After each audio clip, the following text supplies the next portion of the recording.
Hello good morning everyone. हम कर रहे थे हमारे पार्ट 38 और जिसके अंदर हमने हमारे बोथ पर्सन को कंप्लीट कर लिया था। उसके बाद हमारे शब्दार्थ जो है, क्योंकि बीच में थोड़ा सा स्टॉप होते ही वीडियो कट हो गया, इसलिए ये अलग से वीडियो बनाया गया है जिसमें हमें क्या लगेगा, हमारे शब्दार्थ और व्याकरणिक टिप्पणी जो है दूसरा भाग जो है उसे हम कंप्लीट कर रहे हैं। शब्दार्थ जो है इसमें क्या है, पहला जो है शब्द देखिए विवाह, शादी क्या होती है, मैरिज, ठीक है। रस्म जो होती है रिचुअल, है ना, रिचुअल इंग्लिश में आप समझ सकते हैं।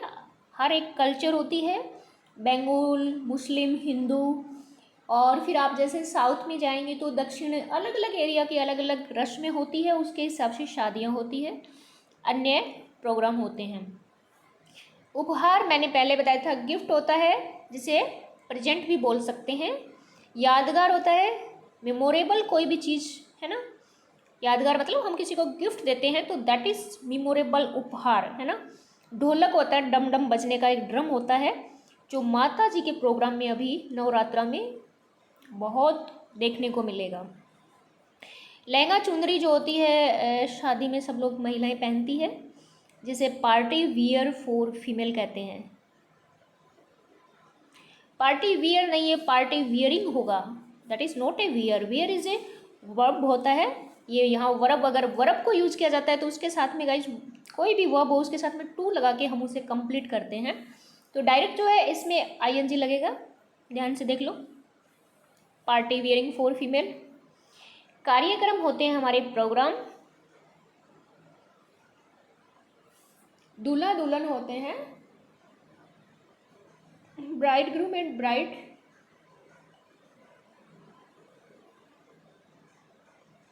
गीत होता है सॉन्ग।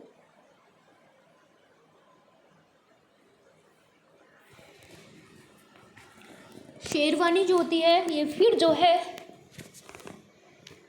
पार्टी वियरिंग्स फॉर मेल होता है। उसके बाद आता है असली मज़ा, रियल जॉय। असली मज़ा हिंदी में जो होता है उसे इंग्लिश में बोला जाता है रियल जॉय, रियल हैप्पीनेस। और गोलगप्पे और चाट को स्नैक्स बोलते हैं। देखो भाई, गोलगप्पे का आज तक इंग्लिश में स्नैक्स नहीं होता, इन्होंने लिख दिया है कि जो चटपटी चीज़ें होती है उसे स्नैक्स बोला जाता है। बाकी गोलगप्पे का कुछ और ही मीनिंग निकलेगा, जो आप गूगल करके देखना, मैं भी देखूंगी। उसके बाद जो आती है हमारी सांस्कृतिक जो टिप्पणी होती है वो आती है।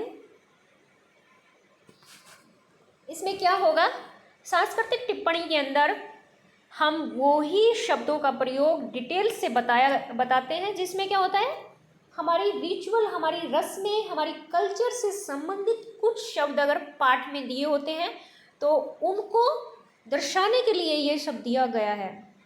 महिला संगीत बिल्कुल हमारी संस्कृति से संबंधित है। हमने देखा था शादी से 1-2 दिन पहले परिवार की महिलाएं मिलकर ढोलक बजाती हैं और विवाह में मंगल गीत गाती हैं, ठीक है। मेहंदी होता है, विवाह में मेहंदी लगाने की एक रस्म, ये भी जो कोई है रस्म होती है। बारात जो होती है वर पक्ष के लोगों का धूमधाम से गाते बजाते नाचते हुए वधू पक्ष के घर जाना, है ना, ये बारात होती है। दूल्हा जो है वधू पक्ष के घर जाएगा नाचता गाता हुआ अपने दोस्तों के साथ, रिश्तेदारों के साथ, रिलेटिव के साथ।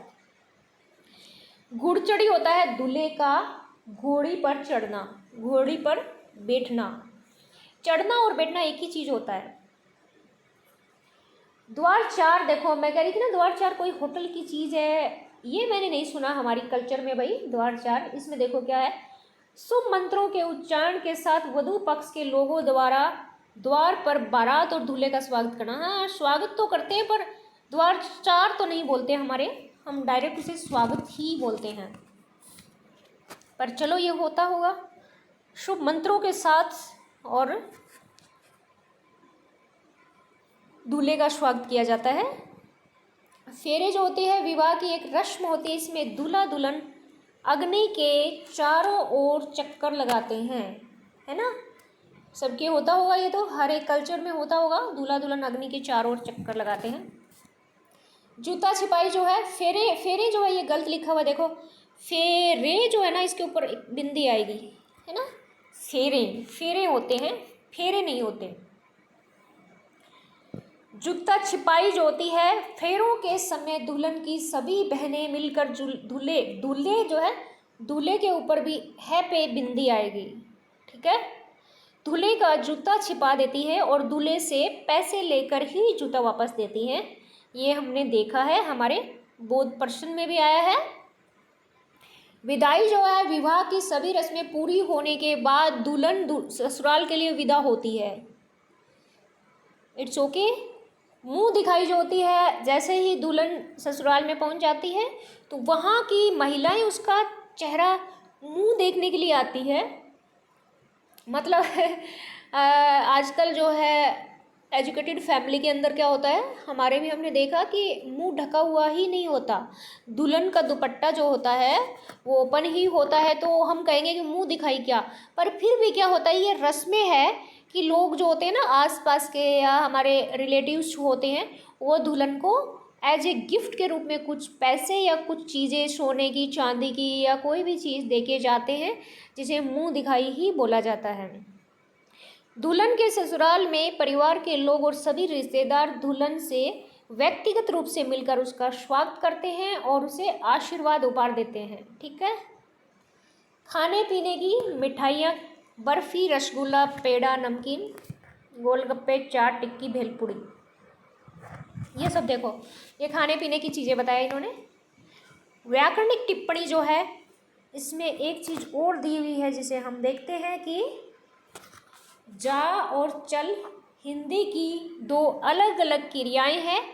चलना क्रिया जाना के अर्थ में भी प्रयुक्त होती है। चलना क्रिया जाना के अर्थ में भी प्रयुक्त होती है। चल को जा क्रिया के रूप में केवल उत्तम और मध्यम पुरुष के संदर्भ में प्रयुक्त किया जाता है, लेकिन अन्य पुरुष में केवल जा क्रिया का ही प्रयोग किया जाता है। अब आप इसको उत्तम मध्यम, इसको आप अगर इस लाइन को पढ़ोगे तो मुझे लग रहा है कि you will be so much confused, है ना।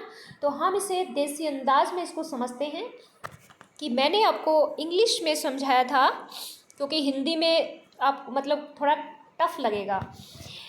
इसमें बताया है कि जो केवल आई माई मी, हमने देखा ना, आई माई मी हमने देखा, ये सारे जो हैं ये हमारे फर्स्ट पर्सन है, यानी प्रथम, और जिसे हम क्या बोलते हैं, प्रथम पुरुष है हिंदी में। और ये जो पुरुष दे रखा है ना, ये देखो ये होता है, तो उसके बाद हम बोलते हैं ना ये हमारे प्रथम पुरुष है। और यू, यूअर और फिर यू, ये क्या है, ये हमारे सेकंड या फिर मध्यम पुरुष है। इन्हें सेकंड इंग्लिश में, हिंदी में मध्यम पुरुष कहते हैं। और एक और आता है हमारा जिसे हम अन्य पुरुष कहते हैं, वो है ही, सी, इट या किसी का नाम दे भी आएगा, ठीक है। तो जो प्रथम पुरुष या जो उत्तम पुरुष जो बोला गया है वो क्या है, आई माई मी। तो इन्होंने कहा है कि जो हमारी जो धातु होती है ना, वो कहा है अन्य पुरुष में केवल जा का, अन्य पुरुष में जा का प्रयोग होता है। थोड़ा कलर चेंज करते हैं, अदरवाइज मिक्सअप। देखो अन्य पुरुष में बोला है कि जा का प्रयोग किया जाता है ना। और चल को जा क्रिया के रूप में केवल उत्तम पुरुष में प्रयोग किया जाता है। तो इसमें हमें ये नहीं देखना, हम एक वाक्य बनाते हैं, राम जा रहा है, ठीक है। राम जाता है, राम जाता है, ये हो गया नंबर 1, यानी राम जो है जाता है। तो इसमें हम देखेंगे नंबर 1 किस हिसाब से नंबर 1 है, अन्य पुरुष के हिसाब से, क्योंकि राम जो होता है किसी का नाम है और थर्ड पर्सन है, हमें नहीं पता राम कौन है, ठीक है। तो हम इसे क्या मानेंगे, अन्य पुरुष मानेंगे। और इन्होंने कहा है अन्य पुरुष के साथ जा का प्रयोग होता है। तो आपने देखा ना, राम जाता है और कुछ नहीं है, जाता है, खत्म, वाक्य खत्म हो गया।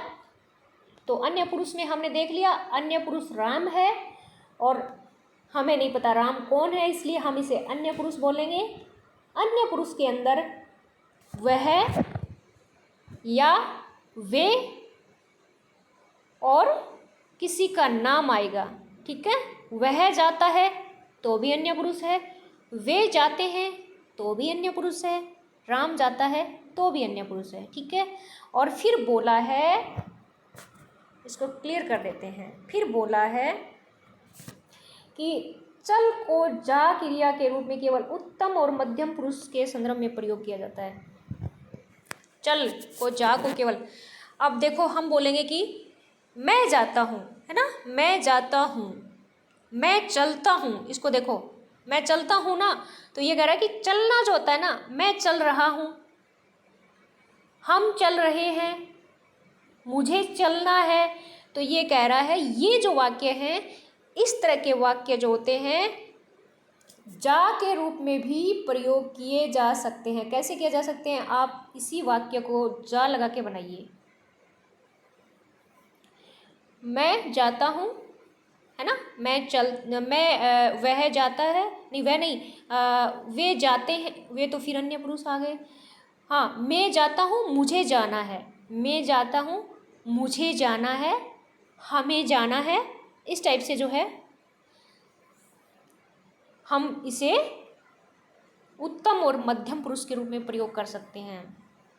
तो इन्होंने एक क्रिया का एक छोटा सा कन्फ्यूजिंग सी लाइन दी है, और ताकि हम साथ में क्रिया को भी करते हुए चलें।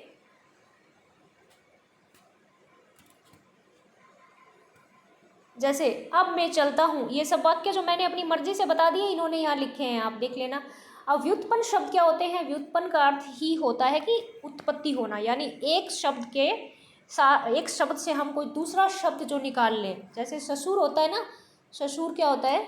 हमारा मम्मी का हस्बैंड के पापा, हमारे पापा, सॉरी, मम्मी के हस्बैंड के मतलब हमारे पापा के दादा, हमारे पापा के पापा मतलब मेरे दादा, हमारे दादाजी जो है वो हमारी मम्मी के ससुर होते हैं, है ना, ऐसे होता है।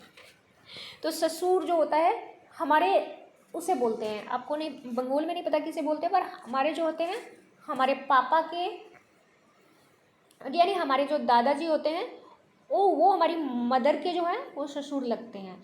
और ससुराल जो है हमारी मदर का जो है ससुराल होता है हमारा गांव। याद से तो हमें देखना यह है कि ससुर आपको सबको पता होगा। तो ससुर जो होता है, ससुर से एक नया शब्द जो है क्या बन गया? ससुराल। हमें सिर्फ नया शब्द निकालना है। अब याद है तो याद से क्या बनेगा? आपको वो लिख के आप, जैसे एग्जाम में आ गया, क्वेश्चन आ गया कि याद से व्युत्पन्न, यानी व्युत्पन्न शब्द बनाइए, व्युत्पत्ति शब्द बनाइए। तो आप क्या लिखेंगे? यादगार लिख देंगे, यादाश्त लिख देंगे, यादें लिख देंगे। इस टाइप से जो है आप वाक्यों को बनाएंगे, और शब्द भी बनाएंगे और वाक्य भी उसमें बना सकते हैं। पर्यायवाची शब्द जो होते हैं वो हमने पहले ही देखे थे, जिनके समान अर्थ निकलते हो, है ना। तो देखिए शादी जो होती है, शादी का ही दूसरा अर्थ क्या होता है? विवाह बोलते हैं, है ना। डांस जो होती है, डांस का ही दूसरा अर्थ होता है नाच या नृत्य होता है। ये फिर आ गया, हमने पढ़ रहे थे ना, मैं आपको बता रही थी उत्तम पुरुष, मध्यम पुरुष, अन्य पुरुष, वही बातें फिर आ रही। जैसे मैं जाऊंगा, तुम जाओगी, ये सारी बातें जो मैंने अभी पढ़ के, मुझे पता नहीं था चार्ट में दिया हुआ है, वह जाएगा, राम जाएगा, कमाल है, मैंने जो बोला वो सब यहाँ लिखे हुए हैं, मुझे नहीं पता था भाई, अदरवाइज मैं इस चार्ट से आपको बताती। तो चलो, जो मैंने बताया वही चार्ट में है, आप इसे एक बार गौर से देख लेना, नहीं समझ आए तो आप मुझसे पूछ सकते हैं। उसके बाद बोध प्रश्न हमने कर लिए थे। मौखिक अभ्यास के लिए हम इसे कंप्लीट करते हैं। रूपांतरण और रूपांतरित जो होता है, स्थानापति जो है इसमें एक साथ ही जो है दिया हुआ है, तो इसे देखते हैं। मैंने बहुत ही अच्छी तरह से आपको पहले वाले वीडियो में भी बताया है कि ये ना, मैं जो है जहाँ अंडरलाइन शब्द दिया होता है उसके स्थान पे हम ब्रैकेट वाले शब्दों का प्रयोग करेंगे और वाक्य को पूरा करेंगे। तो मैं को जो हम हटा देंगे, मैं की जगह हम लगाएंगे हम डोसा खाऊंगा, यानी हम डोसा खाएंगे। यहाँ जो है गैग आ गया है, इसमें परिवर्तन हो जाएगा। परिवर्तन किसके अनुसार होगा? हमारे सब्जेक्ट के अनुसार। जैसे इंग्लिश में पढ़ते हैं, सब्जेक्ट हमारा क्या है? मे है। मे तो हट गया, अब हम लगाएंगे। जैसे ही हम लगाएंगे तो मे से ज़्यादा हो गए ना, मे तो एक है। जैसे ही हमने हम लगाया, हम ज़्यादा हो गए, हम बहुवचन में आ गए, प्लूरल में आ गए। इसीलिए पीछे की क्रिया भी बदलेगी, यानी वर्ब भी बदलेगी और हम डोसा खाएंगे आएगा। तुम डोसा खाओगे ऐसे आएगा। आप डोसा खाएंगे ऐसे आएगा। वह डोसा खाएगा। डोसा बोलना, डोसा है क्या? ये मैंने आपको पूछा पहले, बताया नहीं भाई किसी ने, बहुत पहले भी। वह डोसा खाएगा, वे डोसा खाएंगे, राधा डोसा खाएगी, राजेश डोसा खाएगा। क्या आप कल आगरा चलेंगे? आप जो है इसको हटा दीजिए। ये सारे कोष्टक ब्रैकेट्स वाले शब्दों को प्रयोग करके अलग अलग वाक्य बनाइए। क्या तुम कल आगरा चलेंगे? तो तुम आ गया, इसका मतलब हम कैसे लिखेंगे? क्या तुम कल आगरा चलोगे? ठीक है, चलोगे आएगा। क्या हम कल आगरा चलेंगे? क्या वे कल आगरा चलेंगे? क्या गीता कल आगरा चलेंगी? क्या पिताजी कल आगरा चलेंगे? क्या रमेश कल आगरा चलेगा? ठीक है, 3 नंबर है इसमें है फिल्म की जगह आपको ये सारे लगा के बनाने हैं। जैसे तुम रविवार को फिल्म देखोगी, देखोगे। तुम रविवार को सर्कस देखोगी, देखोगे। तुम रविवार को प्रदर्शनी देखोगी। इसी तरह से म्यूजियम और बिड़ला ऐड करके हम वाक्य बनाएंगे। और ये फिर है 4 नंबर, हम किताब पढ़ेंगे, तो किताब की जगह ये सारे लगा देना। हम उपन्यास पढ़ेंगे, हम कहानी पढ़ेंगे, पाठ पढ़ेंगे, इस टाइप से।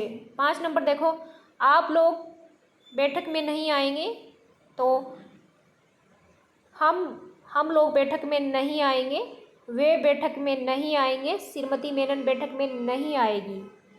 श्रीमती मेनन एक है ना, महिला है, इसलिए आएगी। निदेशक बैठक में आएंगे। निदेशक होता तो एक ही है, लेकिन सम्मानजनक या रिस्पेक्टेड शब्द है, इसलिए हम इसके साथ में ये वाला बहुवचन लगाएंगे। निदेशक बैठक में नहीं आएंगे। गे के ऊपर बिंदी लगेगी भाई। गे जो है ना, यहाँ जैसे मैंने लगाई है, मैं रेड लगा रही हूँ ताकि दिखाई दे आपको, ये वाली यहाँ पे बिंदी आएगी। रूपांतरण अभ्यास के लिए वाक्य देखिए कितना हो रहा है भाई, काफ़ी बड़ा पार्ट है भाई। अगर इसके तो 2 वीडियो बन गए, ठीक है, अपने आप ही कट होके।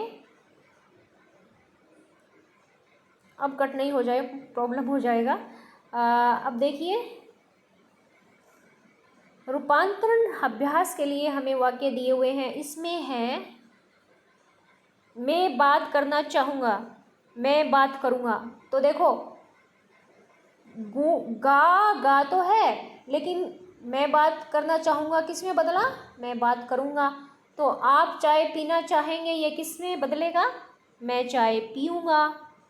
तुम छुट्टी लेना चाहोगे, चाहोगे, तो उसमें भी बिंदी आएगी हो पे यहाँ।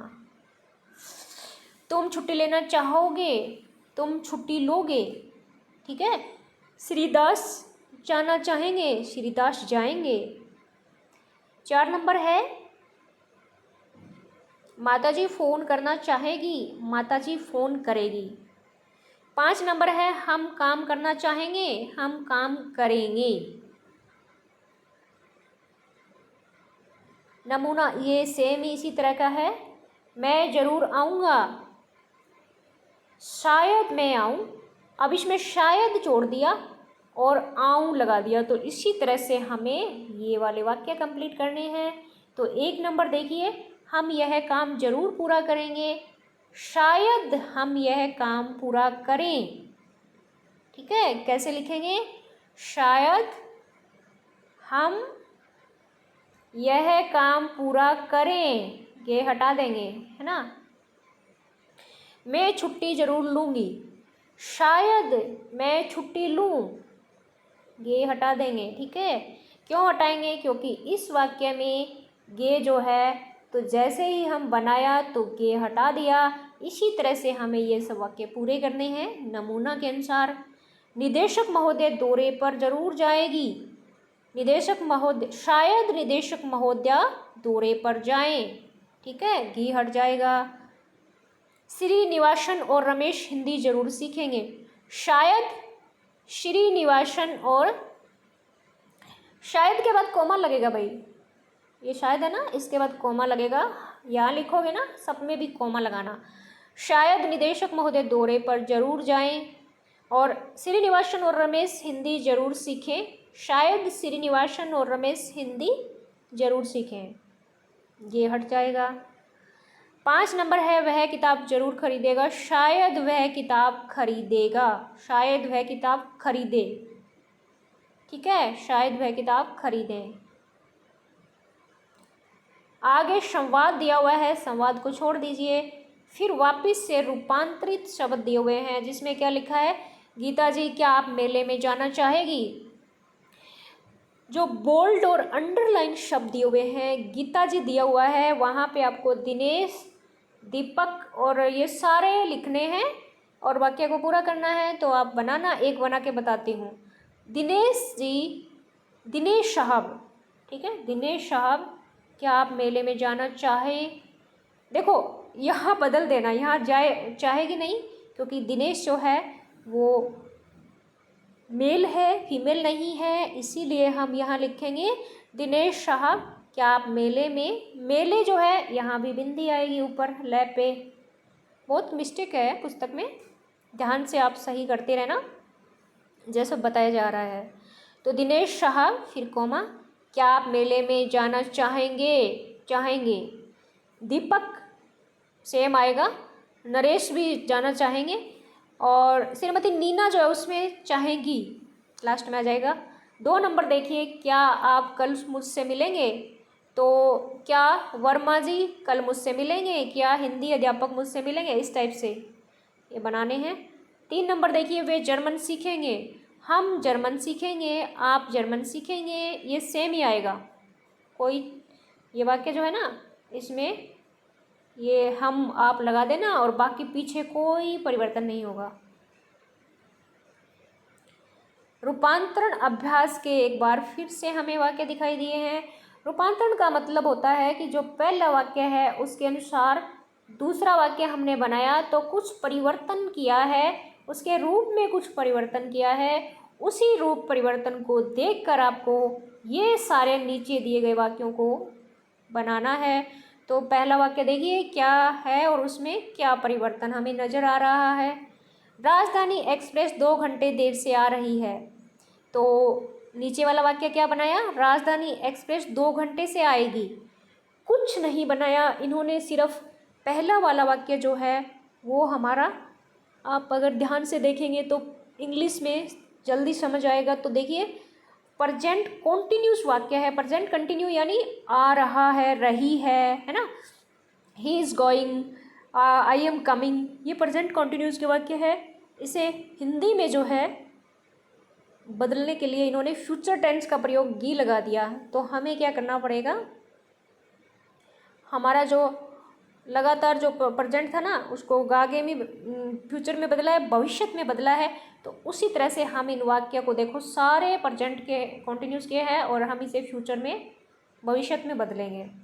तो मोलिना कल ऑस्ट्रेलिया जा रही है, जाएगी, और ये निदेशक दौरे पर जाएंगे, और परीक्षा में बैठेगा, खाना बनाएगी, लौटेगा और आएगी, इस टाइप से इसे बनाने हैं।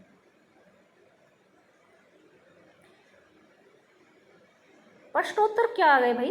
संवाद आ गया, बहुत लंबा नहीं लग रहा। संवाद प्रश्नोत्तर क्या आ गए? जी हाँ और ये नहीं का प्रयोग कर देते। क्या आप देखो ये ना, ये वैसे ही है, आप ऐसे ही पढ़ लेना, नहीं पढ़े तो कोई ज़रूरी नहीं है। क्या आप घर चलेंगे? नहीं, मैं नहीं चलूँगा। क्या तुम अवर सचिव से मिलोगे? हाँ, मैं मिलूँगा। मतलब हाँ ना अपनी मर्ज़ी से इसमें दे लेना, है ना। तो ये कुछ भी नहीं है। उसके बाद संवाद आपको छोड़ना है। तो अभी आई थिंक मेरा यहाँ तक जो है काम है। नमूना देखो, लिपिक रोज पत्र टाइप करता है। इसमें क्या दिया है? इसमें 2 अंडरलाइन दिए हैं। 2 शब्दों को देखो, एक ये और एक ये अंडरलाइन किया है। तो हम भी ऐसे कर लेंगे, कोई दिक्कत नहीं है। 2 जगह बदलाव हुआ है। लिपिक रोज पत्र टाइप करता है, लिपिक आज पत्र टाइप नहीं करेगा। एक में तो क्या लिखा? रोज की जगह आज, है ना। बदलाव क्या किया? रोज है उसकी जगह आज लिखा है। देखो ये है। दूसरे में नहीं लगाया है, बस 2 ही बदलाव दिखाई दिए हैं। तो हम क्या करेंगे? हम ये रोज है ना सारे, इसकी जगह हम आज लगा देंगे। और ये जो दिख रहे हैं ना, हमारी क्रिया जो है ना, वर्ब जो है, बोलती है, देखते हैं, इनसे पहले नहीं लगा देंगे। एक वाक्य देखिए, श्री मंडल रोज शाम को घूमते हैं। श्री मंडल आज शाम को नहीं घूमेंगे। एक बात और याद रखना है, क्योंकि हम भविष्यत काल को सीख रहे हैं, तो गा गेगी का प्रयोग हमें हमेशा नज़र में रखना है। और ये ही इस वाक्य में बताया। देखो ऊपर देखना, लिपिक रोज पत्र टाइप करता है को इन्होंने करेगा, गा में बदला है। तो ये भी परिवर्तन बहुत महत्वपूर्ण है। यहाँ देखिए, 1 नंबर देखिए, श्री मंडल रोज शाम को घूमते हैं। तो श्री मंडल आज, एक तो आज लिखना है, आज शाम को नहीं घूमेंगे, गे लगाना है ना। 2 नंबर है, श्री तनुजा रोज अंग्रेजी बोलती है। श्री तनुजा आज अंग्रेजी नहीं बोलेगी, है ना। 3 नंबर है, रामन और वेंकट रोज क्रिकेट मैच देखते हैं। रामन और वेंकट आज क्रिकेट मैच नहीं देखेंगे। नौकरानी रोज खाना बनाती है। नौकरानी आज खाना नहीं बनाएगी। क्या तुम रोज समाचार पत्र पढ़ते हो? क्या तुम आज समाचार पत्र पढ़ोगे? It's okay. I hope you have learned a lot and doing very well as usual. तो अब इसी के साथ जो है, देखो भाई ये लेसन बहुत बड़ा था। इसमें सबसे बड़ा लेसन लग रहा है मुझे, क्योंकि 30 मिनट ये हो गया, 30-40। इसको मैं एक ही वीडियो में कंबाइन करने की सोचूंगी। अगर सेटिंग वाला ऑप्शन इसे कंबाइन कर देता है तो अच्छा रहेगा। बाकी हम देखते हैं, अलग अलग होगा तो फिर अलग अलग। और इसके बाद हम करेंगे हमारा पार्ट नंबर 39 यानी 29, है ना। तो पढ़ते रहिए और समझते रहिए। आपका टेस्ट जो है वो शनिवार को मैं चेक करूँगी, संडे को ही आपको रिजल्ट मिल पाएगा। क्योंकि रीज़न ये है कि अभी जो है आज सोमवार से और 30 सितंबर तक हिंदी पखवाड़ा जो है, हिंदी पखवाड़ा तो 14 सितंबर से ही चल गया है। तो 14 सितंबर से 30 सितंबर तक हमारे कुछ ऑनलाइन भी काम हो रहे हैं और कार्यालय के प्रोग्राम हो रही है, प्रतियोगिता हो रही है। तो आज सोमवार को भी हमारी प्रतियोगिता है, लेकिन मैं मेरी कक्षा को ऑफ नहीं करूँगी। और इसीलिए मैं थोड़ा सा फ्री टाइम में ये वीडियो शूट किया है और कक्षा के टाइम जो है कक्षा में दिया जाएगा। तो हम चाहते हैं कि हमारी कक्षा मिस नहीं हो, क्योंकि अक्टूबर के अंदर जो माता का जो प्रोग्राम हो रहा है उसमें कक्षाएं डिस्टर्ब होगी। उससे पहले मैं चाहती हूँ सिलेबस को हम कंप्लीट कर लें। फिर अभ्यास पुस्तिका रहेगी जो अक्टूबर में हम देखेंगे, और नवंबर में एग्ज़ाम है, नवंबर के 2nd सप्ताह में, है ना, फाइनल पेपर हैं। और एक बात और बहुत अच्छा लगा कि किसी के कोई प्रॉब्लम हो जाती है, कोई टेस्ट नहीं दे पाता, तो मुझे व्हाट्सअप भी कर सकते हैं। पर्सनली व्हाट्सअप करना है, ग्रुप में नहीं। और कि मुझे प्रॉब्लम है, मैं 2 दिन बाद में, 1 दिन बाद में सबमिट कर रहा हूँ। और क्योंकि चेक होने में टाइम है, तो ऐसी कोई बड़ी बात नहीं है। मैं भी समस्याएं समझ सकते हैं, इंसान है, मुझे भी कोई प्रॉब्लम होती है तो मैं बोलती हूँ कि देखो आज मेरा हेल्थ सही नहीं है, इस हिसाब से। तो सबसे पहले हमारा हेल्थ है, हमारे परिवार का बहुत ज़रूरी है ध्यान में रखना। और टेस्ट जो है आप कभी भी बाद में दे सकते हैं, पर ये बहुत अच्छा है कि मुझे कॉल करके या मुझे मैसेज करके जवाब देने से मुझे पता लगता है कि यहाँ प्रॉब्लम है ना, इन्हें प्रॉब्लम है। तो दैट इज़ वेरी नाइस। मैंने देखा कोई कॉल हुआ या कोई मैसेज हुआ तो मुझे अच्छा लगा।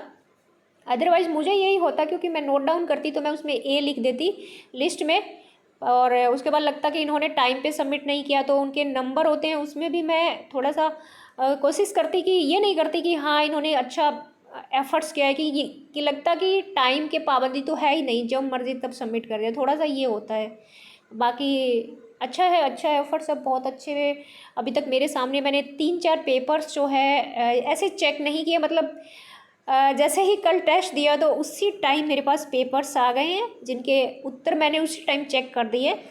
तो अच्छा है, कोशिश अच्छी थी, पर प्लीज़ इतना जल्दी मत कीजिए, क्योंकि है ना फर्स्ट सेकंड थर्ड फोर्थ है मैं निकाल रही हूँ, तो आपको इसमें कंपटीशन, जैसे हमारी प्रतियोगिता हो रही है तो हम उसमें चाहेंगे कि अच्छा हमारा प्रेजेंटेशन हो, तो टेस्ट में भी आपका अच्छा प्रेजेंटेशन देने के लिए आप टाइम लीजिए। आपको टाइम दिया जा रहा है 24 घंटे, तो आप आराम से इसे कीजिए, दूसरे दिन सबमिट कीजिए, एक बार उसे पढ़िए। तो मैंने उन्हें वापस से मैसेज किए कि प्लीज़ आप इन्हें वापस से पढ़िए, क्योंकि उसमें गलतियां थी, है ना। और इतना जल्दी हमें वो, इसमें जल्दी का कोई इशू नहीं है। आपको टेस्ट दे दिया, आप 1 घंटा में सबमिट कर रहे हो, इसमें मुझे ये नहीं देखना कि आपने कितना फास्ट भेजा है, नहीं, मुझे तो सिर्फ आपकी गलतियां देखनी है। 24 घंटे से पहले मैं आपके पेपर को चेक ही नहीं करूँगी, तो आप मान के चल सकते हैं वो ऐसे ही नज़रें चली गई। मुझे बुरा अच्छा लगा, पर बुरा इसलिए लगा कि इतना जल्दी नहीं करना, क्योंकि गलतियां हो रही है ना। Okay, all the best, take care, bye bye, मिलते हैं हमारी अगली कक्षा में। ध्यान रखिए स्वास्थ्य का सबसे पहले, है ना। Okay, bye.